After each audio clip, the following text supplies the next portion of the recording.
The following content is provided under a Creative Commons license.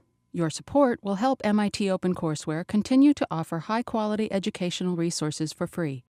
To make a donation or to view additional materials from hundreds of MIT courses, visit MIT OpenCourseware at ocw.mit.edu.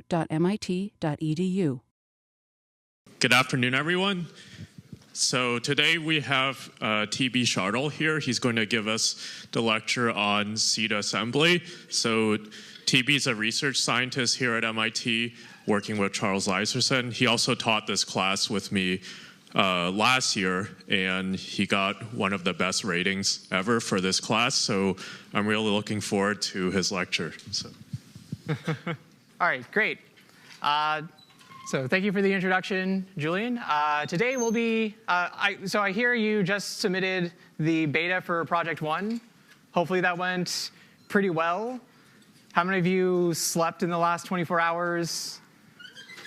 OK, good. All right. So it went pretty well. That sounds great. Yeah, so today we're going to be talking about C to assembly.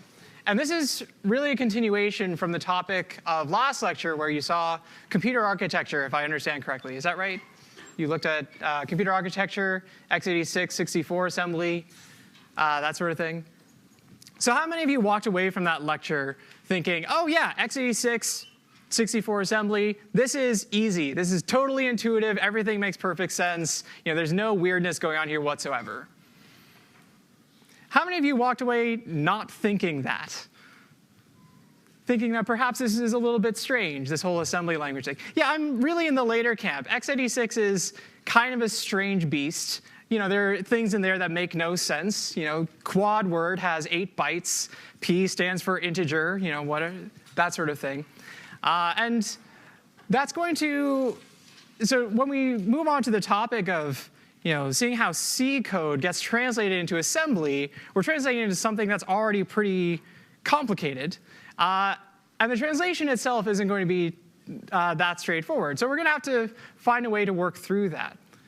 And I'll outline the strategy that we'll be using in the start of this presentation.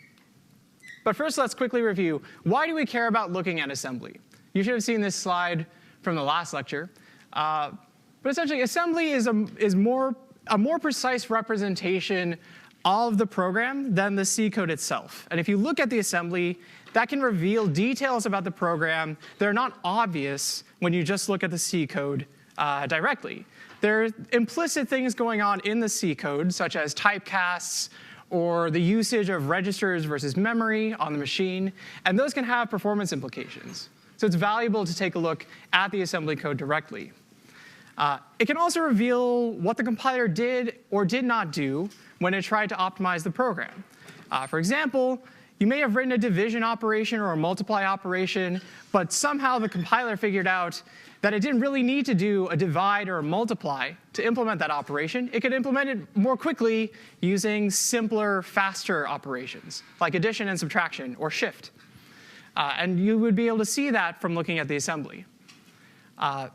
Bugs can also arise only at a low level. For example, there may be a bug in the program that only creates unexpected behavior when you optimize the code at 03. So that means when you're debugging it with -OG or -01, you wouldn't see any unusual behaviors. But when you crank up the optimization level, suddenly things start to fall apart. And those bugs, and because the C code itself didn't change, it can be hard to spot those bugs. Looking at the assembly can help out in that regard. And when worse comes to worse, if you really want to make your code fast, it is possible to modify the assembly code by hand. One of my favorite uses of looking at the assembly, though, is actually reverse engineering. If you can read the assembly for some code, you can actually decipher what that program does, even when you only have access to the binary of that program, which is kind of a cool thing. It takes some practice to read assembly at that level, but this is actually one trick that some of us in Professor Lyson's research group have used in the past to figure out what Intel's math kernel library is doing to multiply matrices. Now, as I mentioned before, at the end of last lecture, you saw some computer architecture, and you saw the basics of x86 64 assembly. including all this stuff like the instructions, the registers, the various data types, memory addressing modes, the R flags register with those condition codes, and that sort of thing. And today we want to talk about how C code gets implemented in that assembly language. OK, well, if we consider how C code becomes assembly, what that process actually looks like, we know that there's a compiler involved. And the compiler is a pretty sophisticated piece of software. And frankly, the compiler has a lot of work to do in order to translate a C program into assembly. For example, it has to choose what assembly instructions are going to be used to implement those C operations. It has to implement C conditionals and loops, those if-then-else's and those loops, for and while loops, into jumps and branches. It has to choose registers and memory locations to store all of the data in the program. It has to move data. It may have to move data among the registers and the memory locations in order to satisfy various data dependencies. It has to coordinate all of the function calls that happen when subroutine A calls B, calls C, and then returns, and so on and so forth. And on top of that, these days we expect our compiler to try really hard to make that code fast. So that's a lot of work that the compiler has to do. And as a result, if we take a look at the assembly for any arbitrary piece of C code, the mapping from that C code to the assembly is not exactly obvious, which makes it hard to execute this particular lecture, and hard to, in general, read the binary or the assembly for some program and figure out what's really going on. So what we're going to do today to understand this translation process is we're going to take a look at how that compiler actually reasons about translating C code into assembly. Now, this is not a compiler class. 6172 is not a class that you take if you want to learn how to build a compiler. And you're not going to need to know everything about a compiler to follow today's lecture. But what we will see is just a little bit about how the compiler understands a program, and later on, how the compiler can translate that program into assembly code. Now, when a compiler compiles a program, it does so through a sequence of stages, which are illustrated on this slide. Starting from the C code, it first pre-processes that code, dealing with all the macros, and that produces pre-processed source.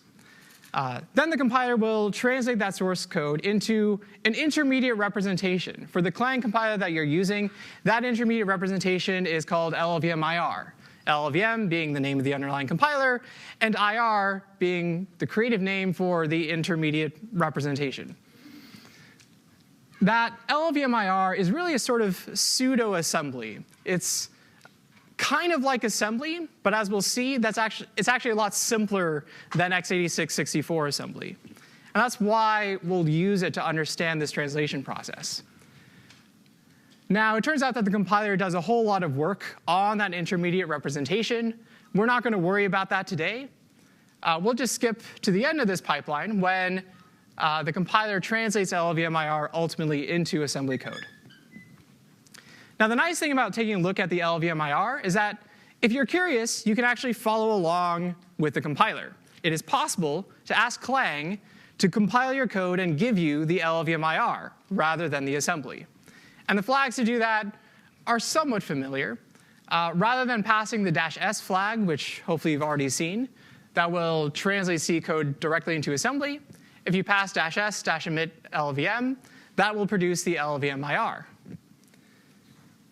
You can also ask Clang to translate LLVM IR itself directly into assembly code. And that process is pretty straightforward. You just use the -s flag once again. So this is the outline of today's lecture. First, we're going to start with a simple primer on LLVM IR. I know that LLVM IR sounds like another language. Oh gosh, we have to learn another language. But don't worry, this primer, I would say, is simpler than the x86-64 primer. Based on the slides, for x86-64, that primer was 20-some slides long. This primer is 6 slides, so maybe a little over a quarter. Then we'll take a look at how the various constructs in the C programming language get translated into LLVM IR, including straight line code, C functions, conditionals, in other words, if then else, loops, And we'll conclude that section with just a brief mention of LLVM IR attributes. And finally, we'll take a look at how LLVM IR gets translated into assembly. And for that, we'll have to focus on what's called the Linux x86-64 calling convention. And we'll conclude with a case study where we see how this whole process works on a very simple code to compute Fibonacci numbers. Any questions so far? All right, let's get started. Brief primer on LLVM IR. So I've shown this in smaller font on some previous slides, but here is a snippet of LLVM IR code. In particular, this is one function within an LLVM IR file. And just from looking at this code, we can see a couple of the basic components of LLVM IR. In LLVM IR, we have functions. That's how code is organized into these chunks called functions. And within each function, the operations of the function are encoded within instructions. And each instruction shows up, at least on this slide, on a separate line. Those functions operate on what are called LLVM IR registers. These are kind of like the variables. And each of those variables has some associated type. So the types are actually explicit within the IR. And we'll take a look at the types in more detail in a couple of slides.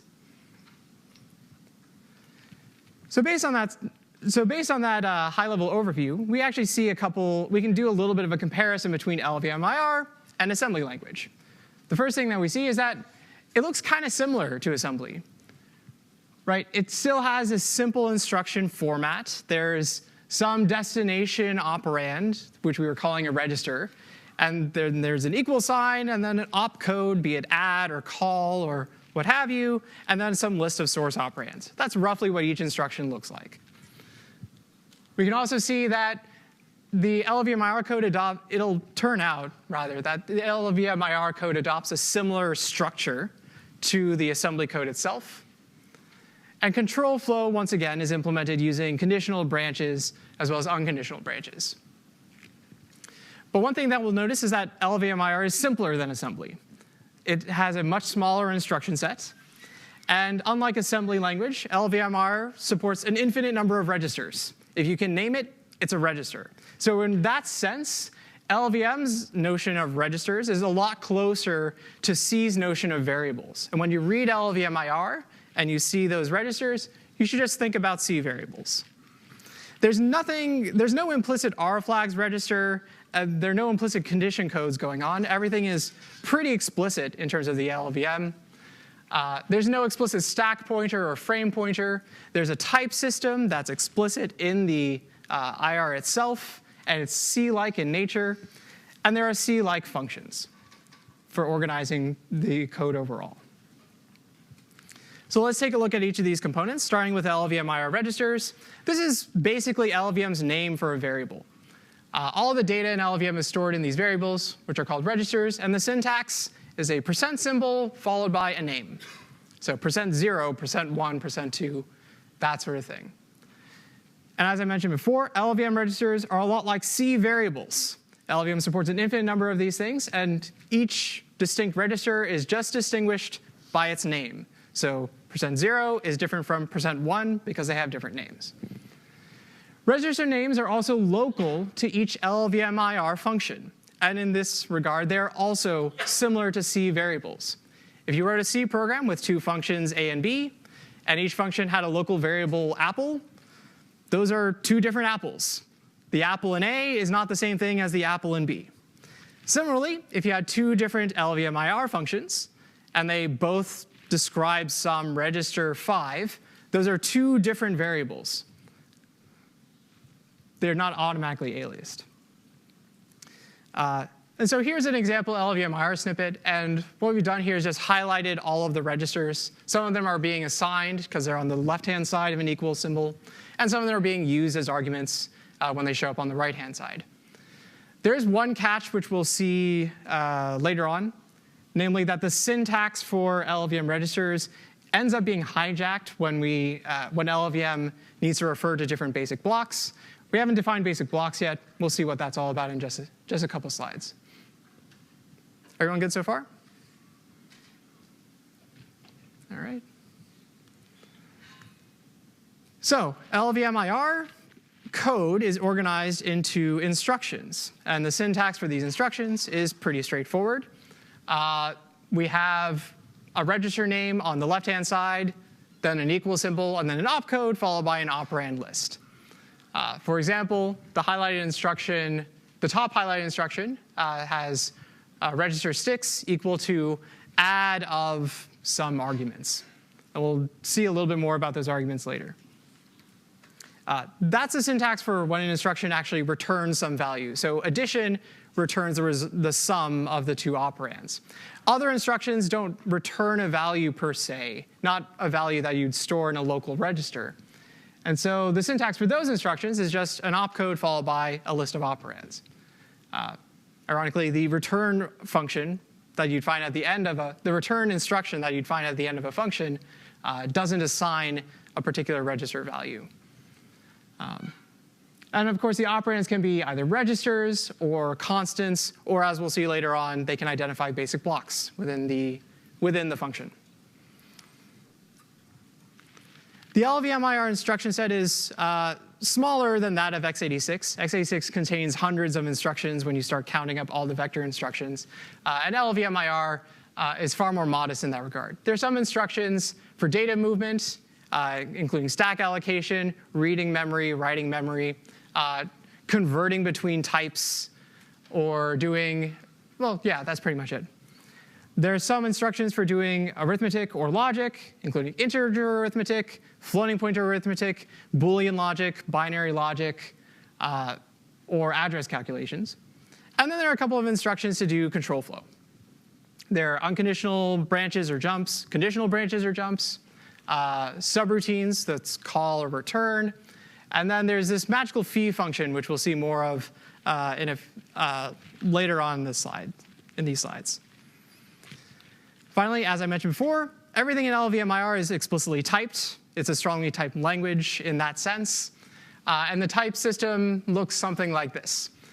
For integers, whenever there's a variable of an integer type, you'll see an I followed by some number. And that number defines the number of bits in that integer. So if you see a variable of type I64, that means it's a 64-bit integer.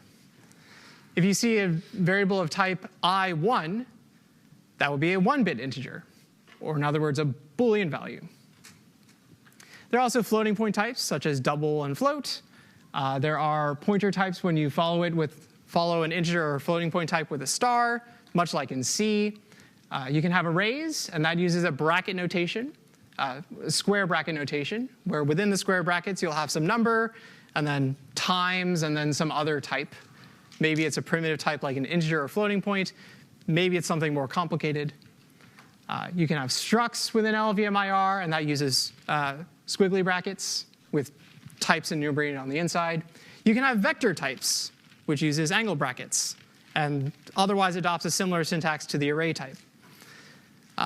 Finally, you can occasionally see a variable which looks like an ordinary register, except that its type is label, and that actually refers to a basic block. Those are the basic components of LLVM IR. Any questions so far? Everything clear? Everything unclear? What's that basic block? That should be unclear, and we'll talk about it. Yeah. Is the vector notation there for the vectorization that's done, like the special registers that's used? Is the vector notation used for the vector registers? In a sense, yes. The vector operations within LLVM don't look like SSE or AVX per se. They look more like ordinary operations, except those ordinary operations work on a vector type. So that's how the vector operations show up in LLVM IR. That make some sense? Cool. Anything else? OK, that's the whole primer. That's pretty much all of the language that you're going to need to know, at least for this slide deck. We'll cover some of the details as we go along. Let's start translating C code into LLVM IR. Sound good? All right, let's start with pretty much the simplest thing we can, straight line C code. What do I mean by straight line C code? I mean that this is a blob of C code that contains no conditionals or loops. So it's just a sequence of operations. And that sequence of operations in C code turns into a sequence of operations in LLVM IR. So in this example here, we have foo of n minus 1 plus bar of n minus 2. That is a sequence of operations. And it turns into the LLVM IR on the right. We can see how that happens. There are a couple of rules of thumb when reading straight line C code and interpreting it in the IR. Arguments to any operation are evaluated before the operation itself. So what do I mean by that? Well, in this case, we need to evaluate n minus 1 before we pass the result to foo. And what we see in the LLVM IR is that we have an addition operation that computes n minus 1. And then the result of that, stored into register 4, gets passed to the call instruction on the next line, which calls out to function foo. Sound good?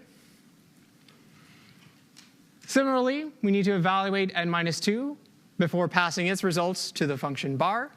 And we see that sequence of instructions showing up next in the LLVM IR.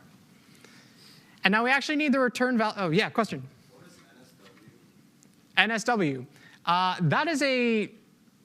Essentially that is an attribute, which we'll talk about later. These are things that decorate the instructions as well as the types within LLVM, basically as the compiler figures stuff out. So it helps the compiler along with analysis and optimization. Good? So for the last operation here, we had to evaluate both foo and bar and get their return values before we could add them together. And so the very last operation in this sequence is the addition that just takes those return values and computes their sum. Now, all of that used primitive types, in particular integers. But it's possible that your code uses aggregate types. By aggregate types, I mean arrays or structs, that sort of thing. And aggregate types are harder to store within registers, typically speaking. And so they're typically stored within memory. As a result, if you want to access something within an aggregate type, if you want to read some element out of an array, that involves performing a memory access, or more precisely, computing some address into memory and then loading or storing that address. So here, for example, we have an array A of 7 integers, and then we're going to access A sub x. In LLVM IR, that turns into 2 instructions, this get element pointer instruction followed by a load.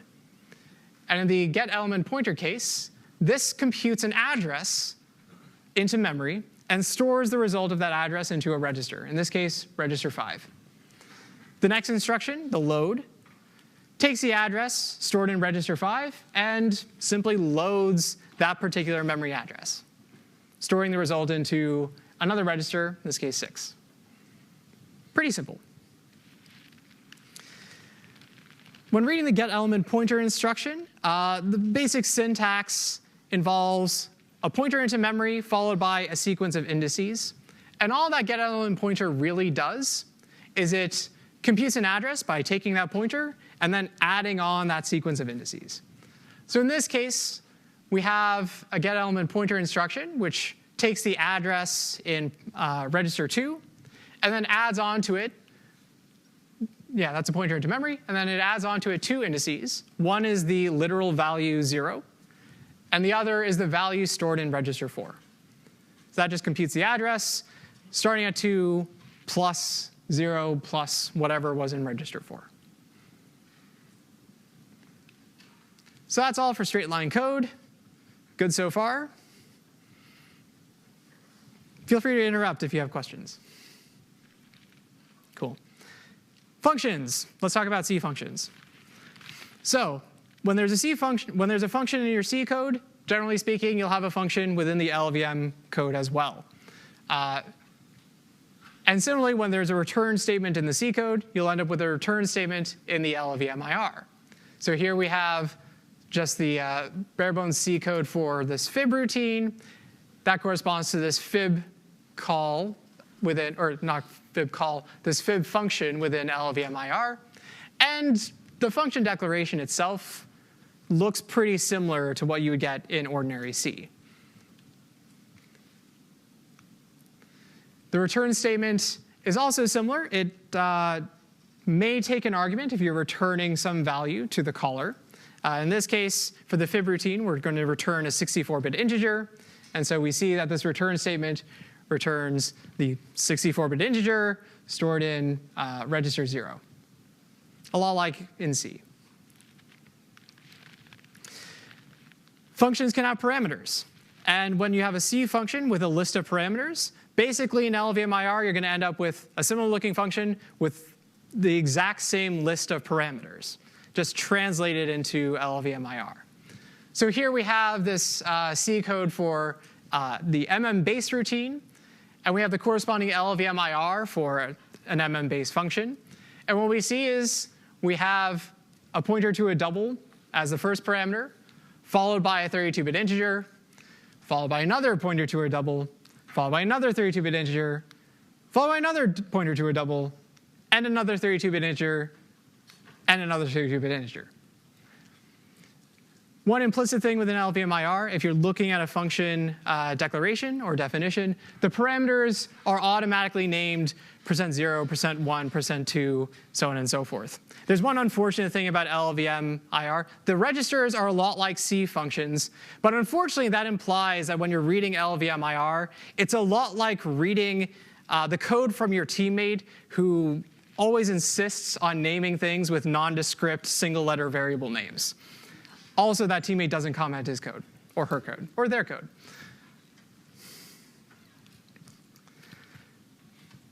Yeah. OK, so basic blocks.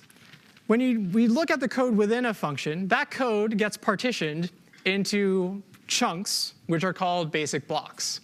A basic block has a property that's a sequence of instructions. In other words, it's a blob of straight-line code where control can only enter from the first instruction in that block, and it can only leave from the last instruction in that block. So here we have the C code for this routine fib.c.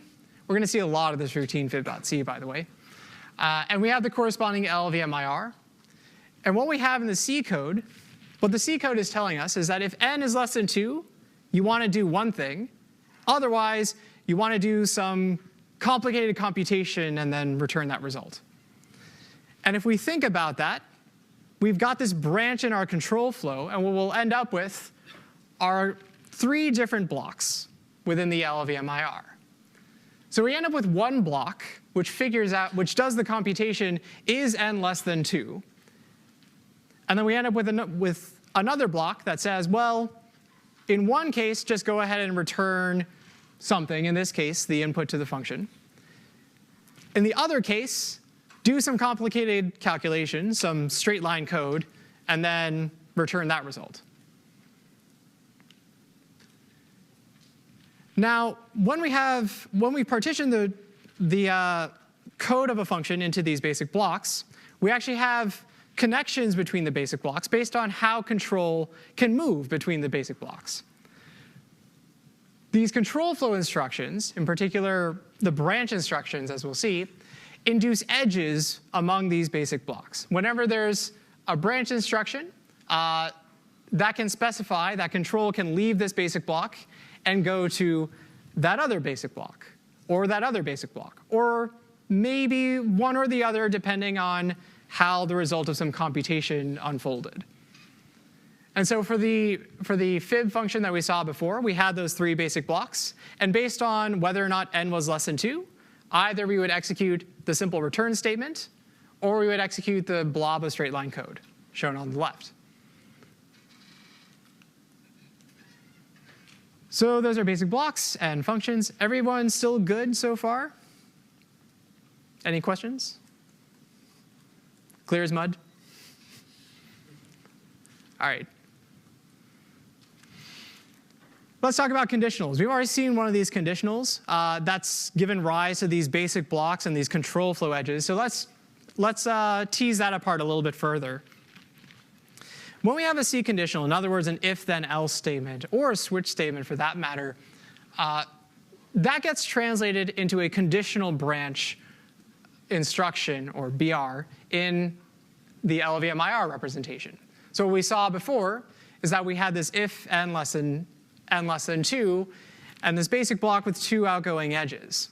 If we take a really close look at that first basic block, we can tease it apart and see what each operation does.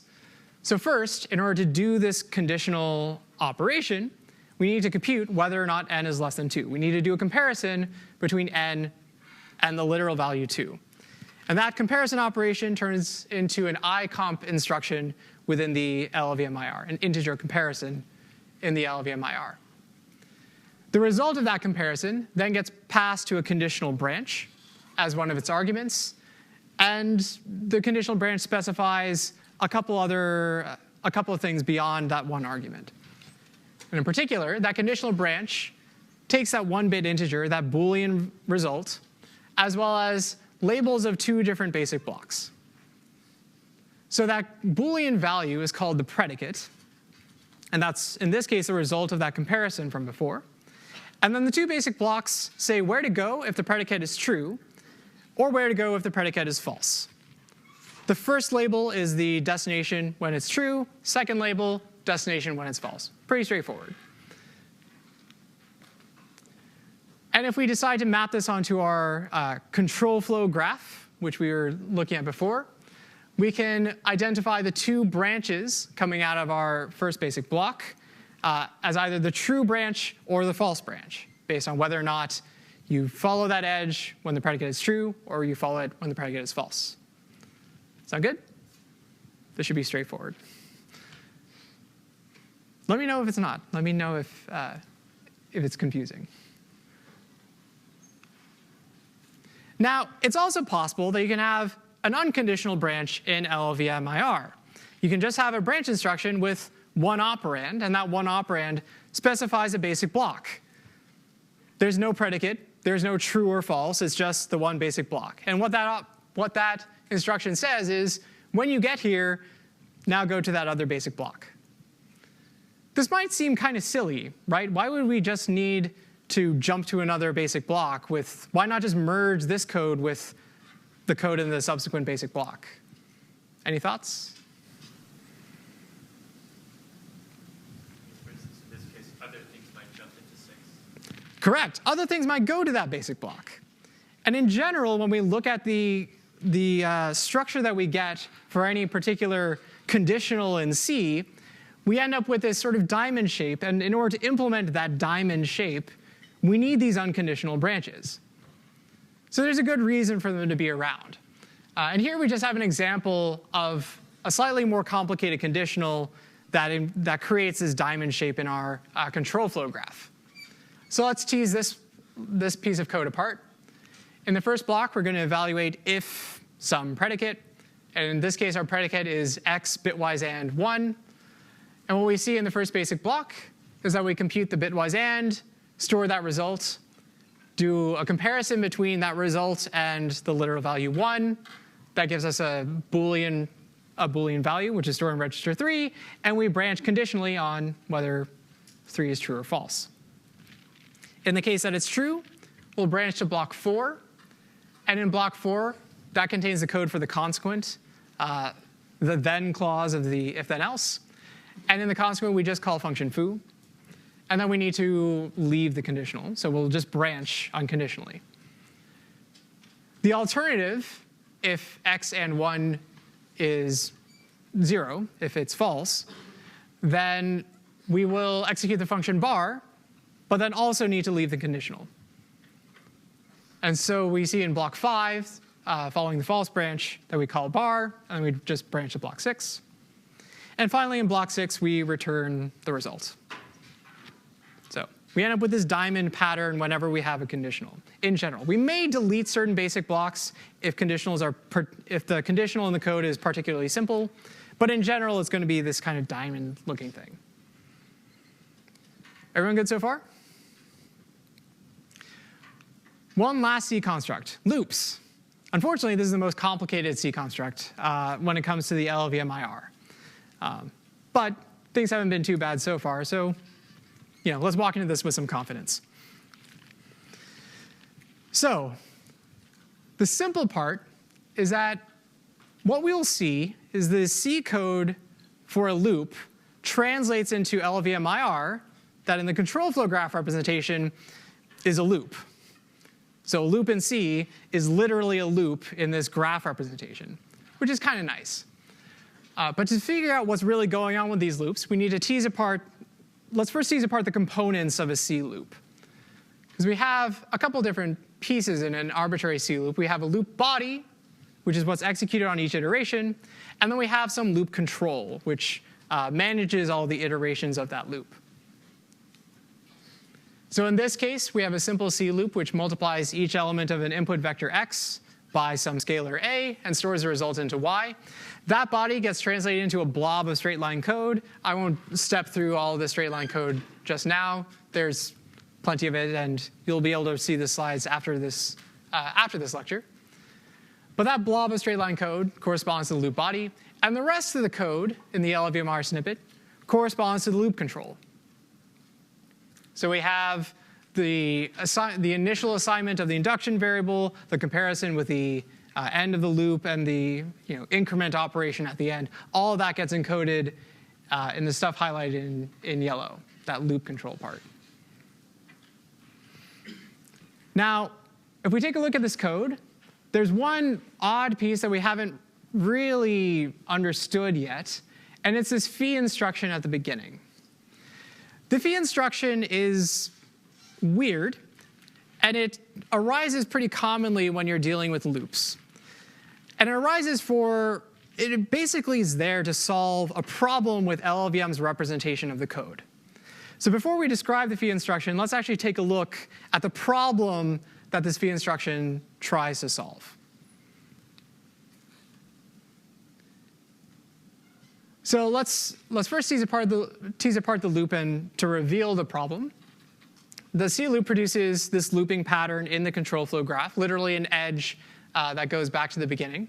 And if we look at the different basic blocks we have one block at the beginning, which initializes the induction variable and sees if there are any iterations of the loop that need to be run. Assuming that there are some iterations, if there aren't any iterations, then that'll branch directly to the end of the loop. It'll just skip the loop entirely. No need to try to execute any of that code. And in this case, it'll simply return.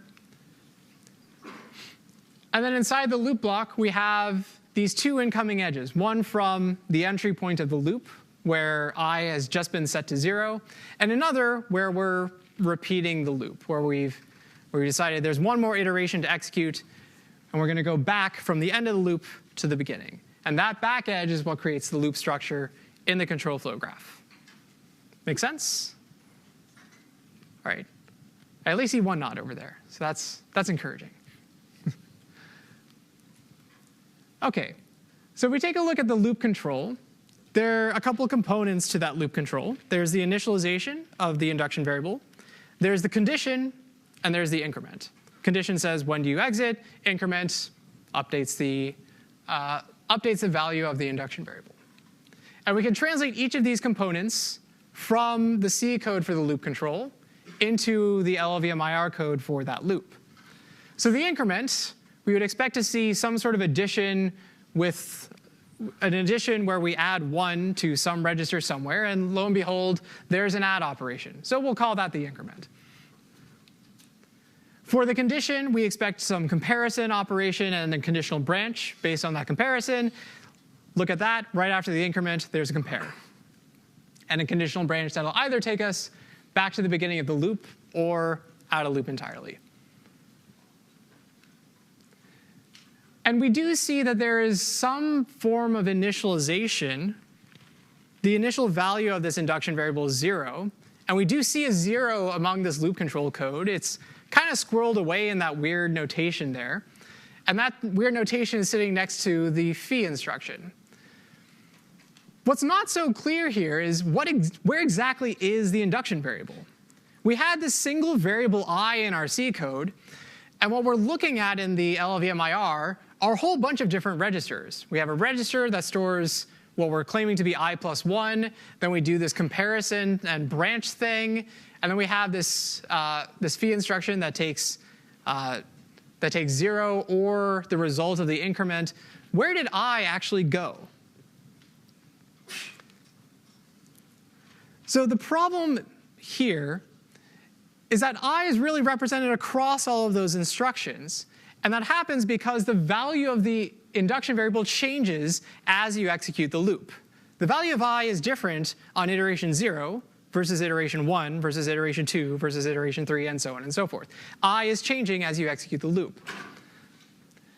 And there's this funny invariant. Yeah, so if we try to map that induction variable to the LLVM IR, it kind of maps to all of these locations. It maps to various uses in the loop body. It maps, roughly speaking, to the return value of this phi instruction, even though we're not sure what that's all about. But we can tell it maps to that because we're going to increment that later on, and then we're going to use that in a comparison. So it kind of maps all over the place.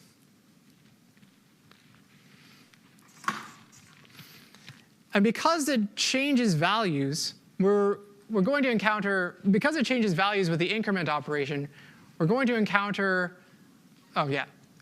So why does it change registers? Well, we have this property in LLVM that each instruction defines the value of a register at most once. So for any particular register within LLVM, we can identify a unique place in the code of the function that defines that register value. This invariant is called the static single assignment invariant. And it seems a little bit weird, but it turns out to be an extremely powerful invariant within the compiler. It assists with a lot of the compiler analysis. And it also can help with reading the LLVM IR if you expect it. So this is a nice invariant, but it poses a problem when we're dealing with induction variables, which change as the iteration, or as the loop unfolds. And so what happens when control flow merges at the entry point of a loop, for example? How do we define what the induction variable is at that location? Because it could either be 0 if this is the first time through the loop, or whatever you last incremented. And the solution to that problem is the phi instruction. The phi instruction specifies, it defines a register that says, depending on how you get to this location in the code, this register will have one of several different values. And the phi instruction simply lists what the value of that register will be depending on which basic block you came from. So in this particular code, the phi instruction says, if you came from block 6, which was the entry point of the loop, where you initially checked if there were any loop iterations to perform. If you come from that block, then this register 9 is going to adopt the value 0. If, however, you follow the back edge of the loop, then the register is going to adopt the value, in this case, 14. And 14, lo and behold, is the result of the increment operation. And so this phi instruction says either you're going to start from 0, or you're going to be I plus 1. Just to note, the phi instruction is not a real instruction. It's really a solution to a problem within LLVM. And when you translate this code into assembly, the phi instruction isn't going to map to any particular assembly instruction.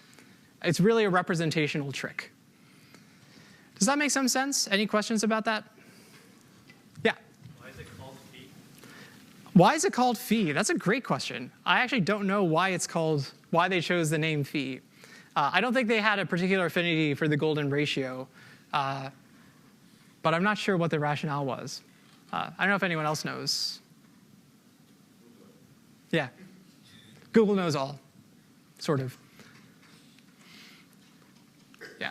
So adopt the value 0 from block 6 or 14 from block 8.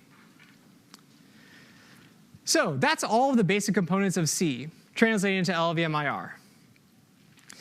The last thing I want to leave you with in this section on LLVM IR is a discussion of these attributes. And we already saw one of these attributes before. It was this NSW thing attached to the add instruction. In general, these LLVM IR constructs might be decorated with these extra words and keywords.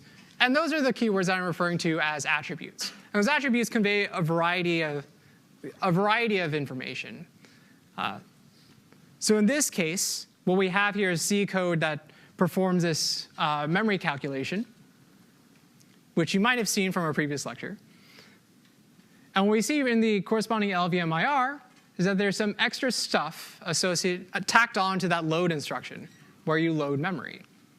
One of those pieces of extra information is this align for. And what that align for attribute says is it describes the alignment of that read from memory. And so if subsequent stages of the compiler can employ that information, if they can optimize reads that are 4-byte aligned, then this attribute will say, this is a load that you can go ahead and optimize. There are a bunch of places where attributes might come from. Some of them are derived directly from the source code. If you write a function that takes a parameter marked as const or marked as restrict, then in the LLVM IR, you might see that the corresponding function parameter is marked as no alias, because the restrict keyword said this pointer can never alias. Or the const keyword says you're only ever going to read from this pointer. So this pointer is going to be marked read only. So in that case, the source code itself, the C code, was the source of the information for those attributes. There's some other attributes that occur simply because the compiler is smart and it does some clever analysis. So in this case, the LLVM IR has a load operation that's 8-byte aligned. It was really analysis that figured out the alignment of that load operation. Good so far? Cool. So let's summarize this part of the discussion with what we've seen about LLVM IR. LLVM IR is similar to assembly, but a lot simpler in many, many ways. All of the computed values are stored in registers, and really when you're reading LLVM IR, you can think of those registers a lot like ordinary C variables. LLVM IR is a little bit funny in that it adopts this static single assignment paradigm, this invariant, where each register name, each variable, is written by at most one instruction within the LLVM IR code. So if you're ever curious where %14 is defined within this function, just do a search for where %14 is on the left-hand side of an equals. And there you go. We can model a function in LLVM IR as a control flow graph whose nodes correspond to basic blocks, these blobs of straight line code, and whose edges denote control flow among those basic blocks. And compared to C, LLVM IR is pretty similar, except that all of these operations are explicit. The types are explicit everywhere. The integer sizes are all apparent. You don't have to remember that int really means a 32-bit integer, and you need int64 to be a 64-bit integer, or you need a long or anything. It's just I and then a bit width. There are no implicit operations at the LLVM IR level. All the typecasts are explicit. In some sense, LLVM IR is like assembly if assembly were more like C. And that's definitely a statement that would not have made sense 40 minutes ago. All right. So we've seen how to translate C code into LLVM IR. There's one last step. We want to translate the LLVM IR into assembly. And it turns out that structurally speaking, LLVM IR is very similar to assembly. We can more or less map each line of LLVM IR to some sequence of lines in the final assembly code. But there is some additional complexity. The compiler isn't done with its work yet when it's compiling C to LLVM IR to assembly. And there are three main tasks that the compiler still has to perform in order to generate x86-64. First, it has to select the actual x86 assembly instructions that are going to implement these various LLVM IR operations. It has to decide which general purpose registers are going to hold different values and which values need to be squirreled away into memory because it just has no other choice. And it has to coordinate all of the function calls. And it's not just the function calls within this particular source file. It's also function calls between that source file and other source files that you're compiling and binary libraries that are just sitting on the system that the compiler never really gets to touch. It has to coordinate all of those calls. That's a bit complicated. That's going to be the reason for a lot of the remaining complexity. And that's what brings our discussion to the Linux x86-64 calling convention. This isn't a very fun convention, don't worry. But nevertheless, it's useful. So to talk about this convention, let's first take a look at how a program gets laid out in memory when you run it. So when a program executes, virtual memory gets organized into a whole bunch of different chunks, which are called segments. There's a segment that corresponds to the stack that's actually located near the top of virtual memory, and it grows downwards. The stack grows down, remember this. There's a heap segment, which grows upwards from a middle location in memory. And those two dynamically allocated segments live at the top of the virtual address space. There are then two additional segments, the BSS segment for uninitialized data and the data segment for initialized data. And finally, at the bottom of virtual address space, there's a text segment, and that just stores the code of the program itself. Now, when you read assembly code directly, you'll see that the assembly code contains more than just some labels and some instructions. In fact, it's decorated with a whole bunch of other stuff. And these are called assembler directives. And these directives operate on different sections of the assembly code.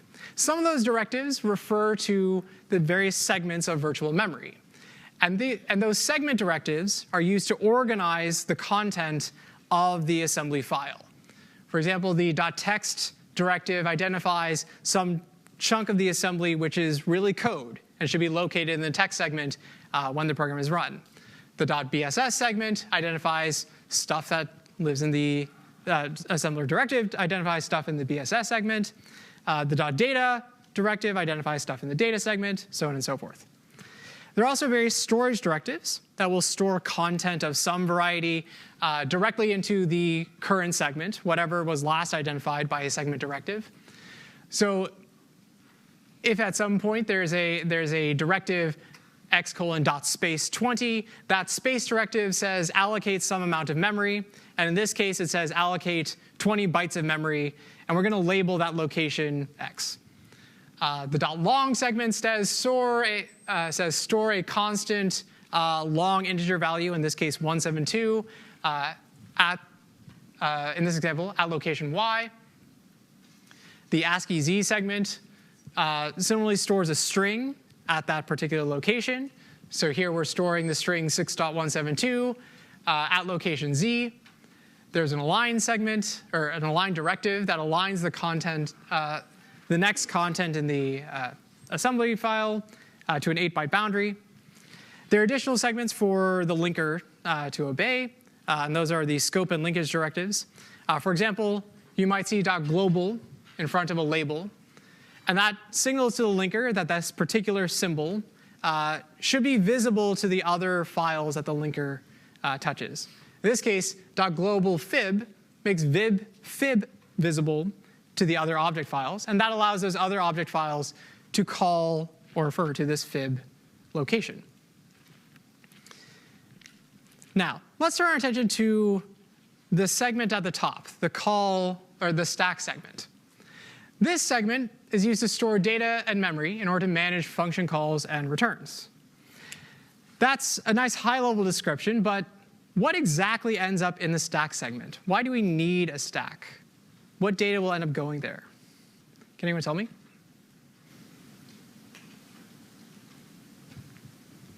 Local variables in a function. Local variables in a function. Anything else? You already answered once. I may call on you again, but go ahead. Sorry? Function arguments. Very good. Anything else? Thought I saw a hand over here, but.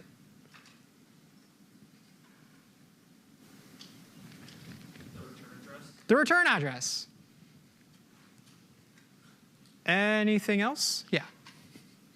There's at least, yeah, there's one other important thing that gets stored on the stack.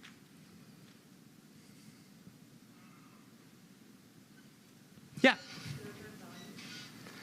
The return value, actually, that one's interesting. It might be stored on the stack, but it might not be stored on the stack. Good guess, though. Yeah? Intermediate results? Intermediate results, in a manner of speaking, yes. There are more intermediate results than meets the eye when it comes to assembly, or comparing it to C. But in particular, by intermediate results, let's say register state. There are only so many registers on the machine, and sometimes that's not enough. And so the function may want to squirrel away some data that's in registers and stash it somewhere in order to read it back later. The stack is a very natural place to do it. That's the dedicated place to do it. So yeah, that's pretty much all the content of the what ends up on the call stack as the program executes. Now, here's the thing. There are a whole bunch of functions in the program. Some of them are may have been defined in the source file that you're compiling right now. Some of them might be defined in other source files. Some of them might be defined in libraries that were compiled by someone else, possibly using a different compiler with different flags under different parameters, presumably for this architecture, at least one hopes. But those libraries are completely out of your control. And now we have this problem. All those object files might define these functions. And those functions want to call each other, regardless of where those functions are necessarily defined. And so somehow, we need to coordinate all of those function calls and make sure that if one function wants to use these registers, and this other function wants to use the same registers, those functions aren't going to interfere with each other. Or if they both want to read stack memory, they're not going to clobber each other's stacks. So how do we deal with this coordination problem? At a high level, what's the high-level strategy we're going to adopt to deal with this coordination problem? Put the values of the registers on the stack before you go into the function. That will be part of it. But for the higher-level strategy, so that's a component of this higher-level strategy. So what? Yeah, go ahead. Calling convention? Calling convention. You remember the title of this section of the talk. Great. We're going to make sure that every single function, regardless of where it's defined, they all abide by the same calling convention. So it's this standard that all the functions will obey in order to make sure they all play nicely together. So let's unpack the Linux x86-64 calling convention. Well, not the whole thing, because it's actually pretty complicated, but at least enough to understand the basics of what's going on. So at a high level, this calling convention organizes the stack segment into frames such that each function instantiation, each time you call a function, that instantiation gets a single frame all to itself. And to manage all those stack frames, the calling convention is going to use these two pointers, RBP and RSP, which you should have seen last time. RBP, the base pointer, will point to the top of the current stack frame. RSP will point to the bottom of the current stack frame. And remember, the stack grows down. Now, when the code executes call and return instructions, those instructions are going to operate on the stack, these various stack pointers, as well as the instruction pointer RIP, in order to manage the return address of each function. In particular, when a call instruction gets executed, in x86, that call instruction will push the current value of RIP onto the stack, and that will be the return address. And then the call instruction will jump to its operand being the address of some function in the program memory, or at least one hopes. Perhaps there was buffer overflow corruption of some kind, and your program is in dire straits. But presumably, it's the address of a function. The return instruction complements the call, and it's going to undo the operations of that call instruction. It'll pop the return address off the stack and put that into RIP, and that will cause the execution to return to the caller and resume execution from the statement right after the original call. So that's the high level of how the stack gets managed, as well as the return address.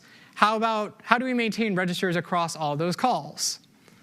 Well, there's a bit of a problem, because we might have two different functions that want to use the same registers. Some of this might be review, by the way, from 6004, but if it's not, hopefully, if you have questions, just let me know. So we have this problem where two different functions, function A, which might call another function B, those two functions might want to use the same registers.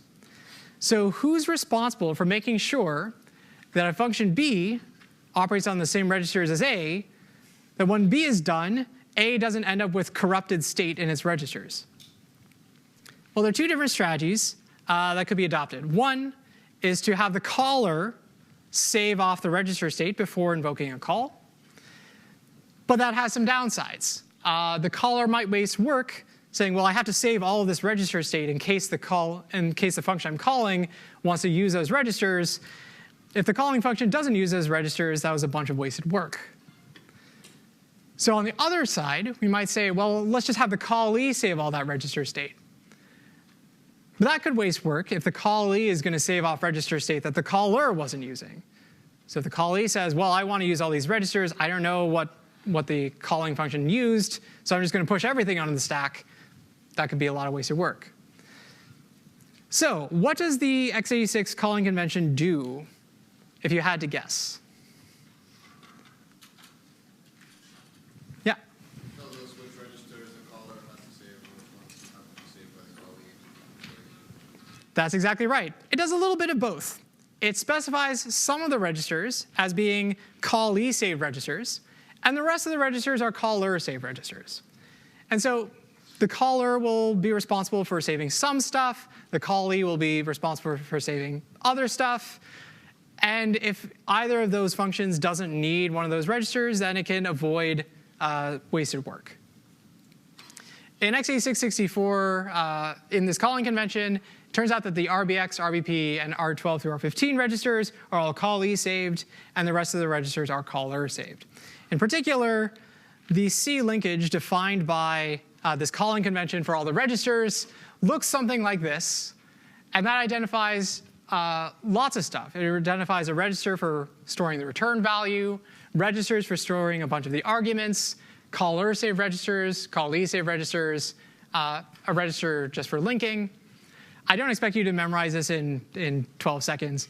And I think on any quiz, well, I won't say what the core staff will do on quizzes this year. But yeah, OK, well, there you go. So you'll have these slides later. You can practice memorizing them. Not shown on this slide, there are a couple other registers that are used for saving function arguments and return values. And in particular, whenever you're passing floating point stuff around, the XMM registers 0 through 7 are used to deal with those floating point values. Cool. So we have strategies for maintaining the stack. We have strategies for maintaining register state. But we still have this situation where functions may want to use overlapping parts of stack memory. And so we need to coordinate how all those functions are going to use the stack memory itself. This is a bit hard to describe. The cleanest way I know to describe it is just to work through an example. So here's the setup.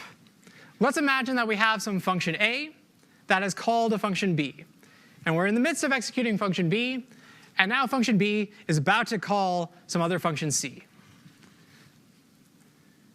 As we mentioned before, B has a frame all to itself. And that frame contains a whole bunch of stuff. It contains arguments that A passed to B. It contains a return address. It contains a base pointer. It contains some local variables. And because B is about to call C, it's also going to contain some data for arguments that B will pass to C. So that's our setup. We have one function ready to call another. Let's take a look at how this stack memory is organized first. So at the top, we have what's called a linkage block.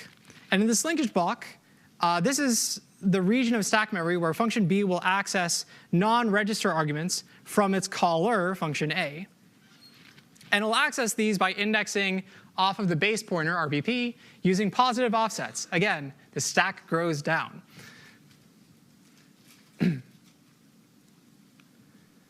B will also have a block of stack space after the linkage block and return address and base pointer.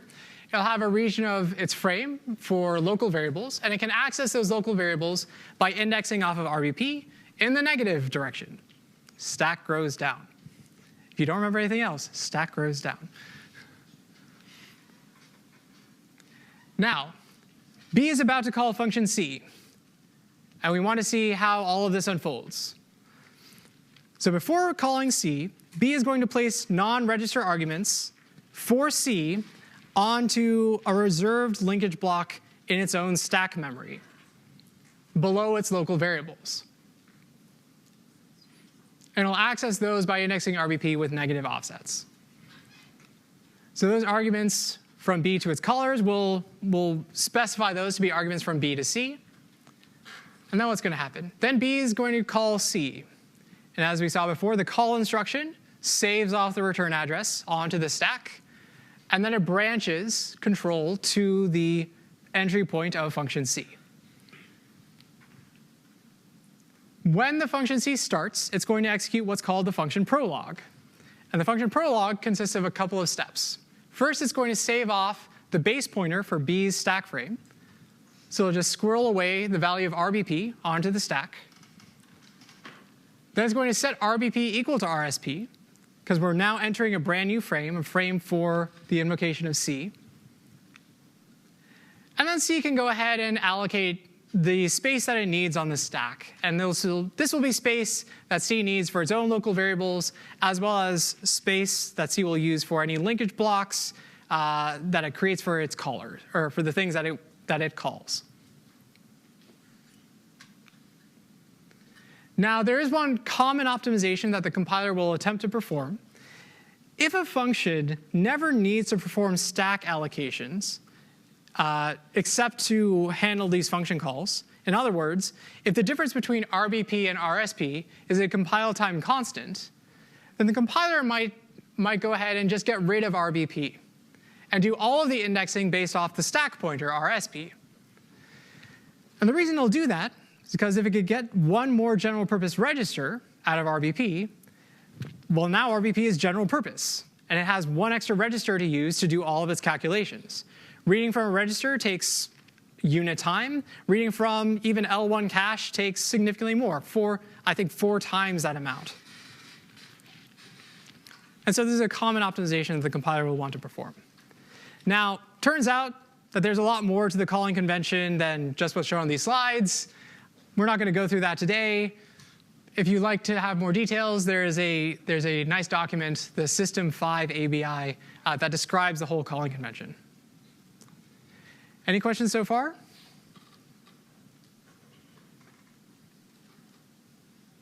All right. So let's wrap all this up with a final case study. And let's take a look at how all these components fit together when we're translating a simple C function to compute Fibonacci numbers all the way down to assembly. And as we've been describing this whole time, we're going to take this in 2 steps. Let's describe our starting point, fib.c. This should be basically no surprise to you at this point. This is a C function fib, which computes the nth Fibonacci number in one of the worst computational ways possible, it turns out. But it computes the Fibonacci number f of n recursively using the formula f of n is equal to n when n is either 0 or 1, or it computes f of n minus 1 and f of n minus 2 and takes their sum. This is an exponential time algorithm to compute Fibonacci numbers. I would say don't run this at home, except invariably you'll run this at home. There are much faster algorithms to compute Fibonacci numbers, but this is good enough for a didactic example. We're not really worried about how fast can we compute fib today. Now the C code for fib.c is even simpler than the recurrence implies. We're not even going to bother checking that the input value n is some non-negative value. What we're going to do is say, look, if n is less than 2, go ahead and return that value of n. Otherwise, do the recursive thing. We've already seen this code a couple of times.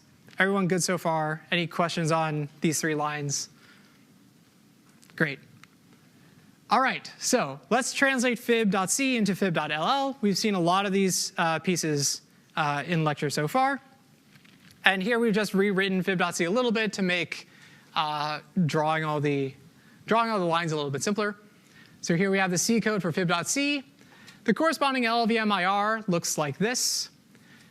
And as we could guess from looking at the code for fib.c, we have this conditional and then two different things that might occur based on whether or not n is less than 2. And so we end up with 3 basic blocks within the LLVM IR. The first basic block checks if n is less than 2 and then branches based on that result. And we've seen how all of that works previously. If n happens to be less than 2, then the consequent, the true case of that branch, ends up showing up at the end. And all it does is it returns the input value, which is stored in register 0. Otherwise, it's going to do some straight line code to compute fib of n-1 and fib of n-2. It'll take those return values, add them together, return that result. That's the n Fibonacci number. So that gets us from C code to LLVM IR. Questions about that?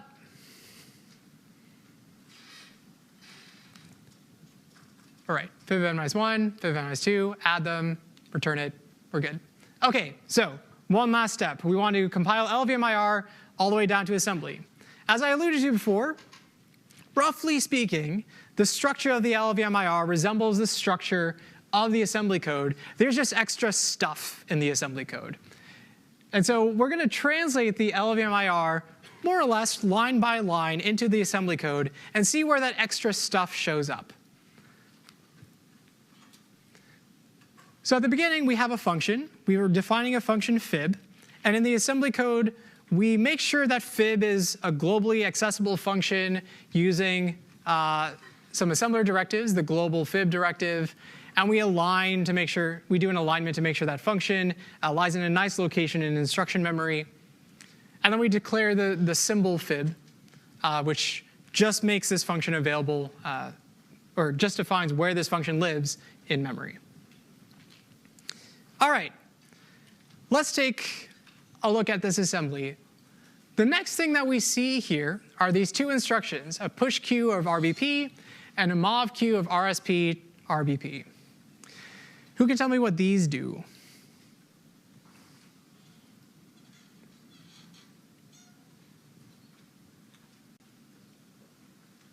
Yes? Push the base pointer on the stack and then move the stack pointer to the base pointer. Cool.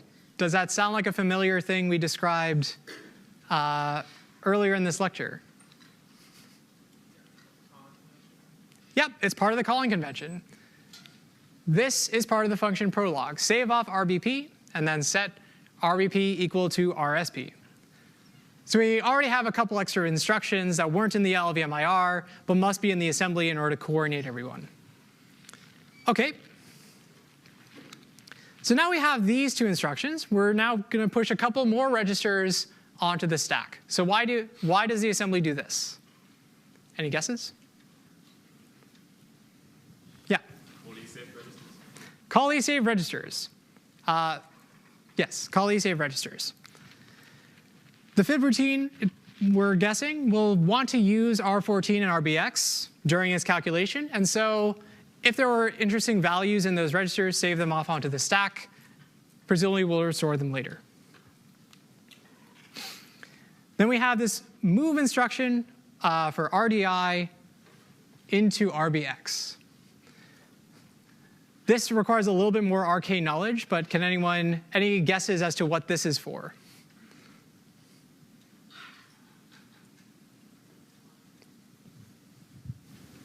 RDI is probably the argument to the function.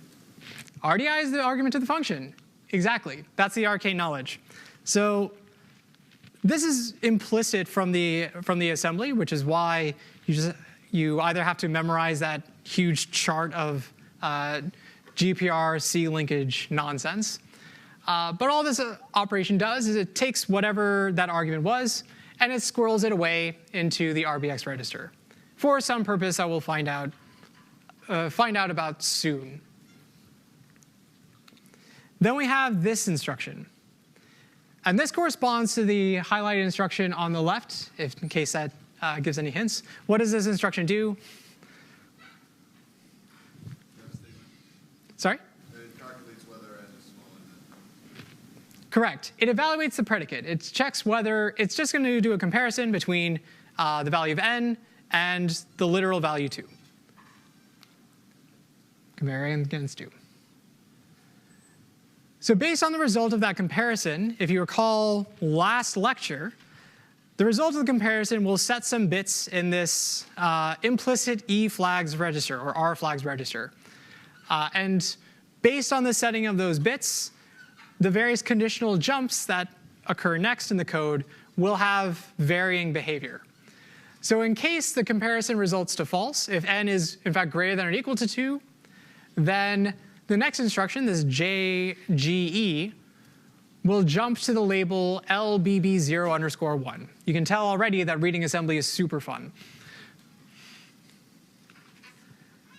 Now, that's a conditional jump, and it's possible that the setting of bits in R flags doesn't actually follow, or doesn't evaluate true for that condition code. And so it's possible that the code would just fall through past this JGE instruction and instead execute these operations. And these operations correspond to the true side of the LLVM branch operation. When n is less than 2, this will move n into RAX and then jump to the label LBB03. Any guesses as to why it moves n into RAX?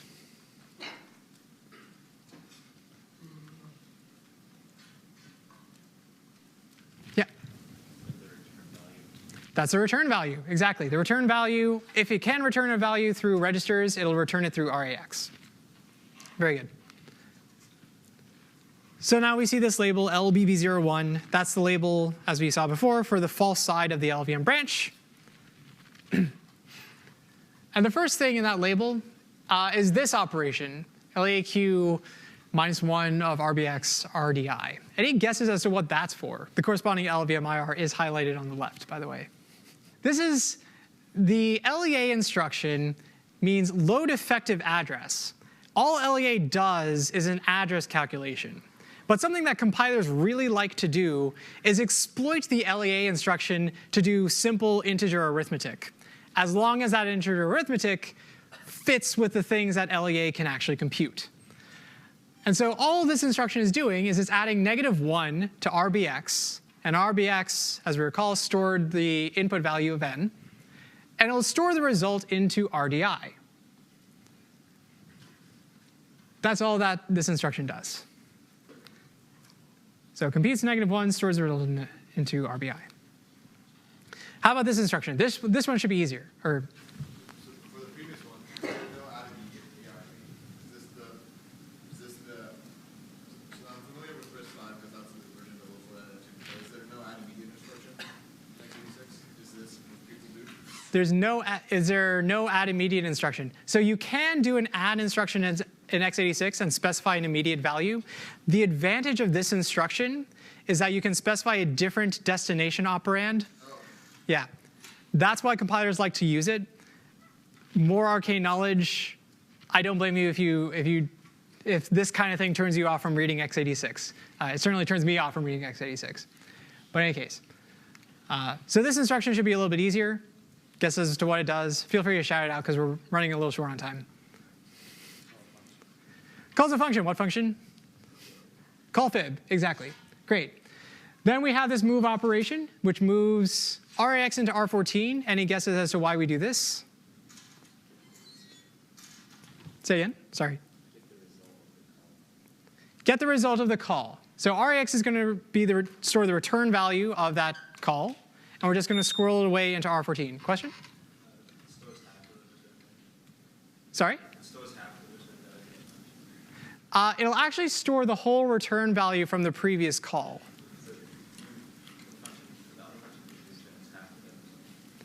It's part of that result. This will be a component in computing the return value for this call of fib. You're exactly right. But we need to save off this result because we're going to do, as we see, another call to fib.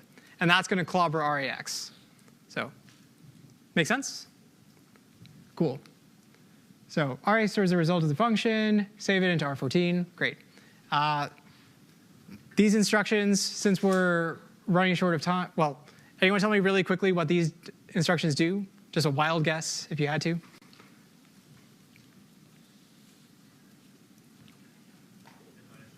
n-2. Compute n-2 by this addition operation, stash it into RDI, and then you call fib on n-2. And that will return the results into RAX, as we saw before. So now we do this operation, add R14 to RAX, and this does what?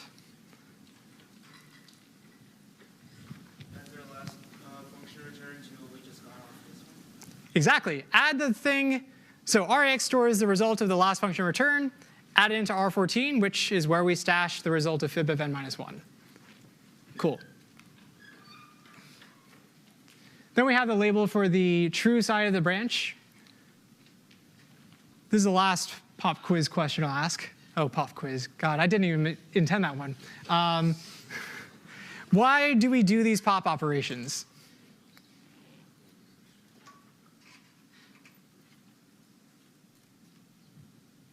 In the front.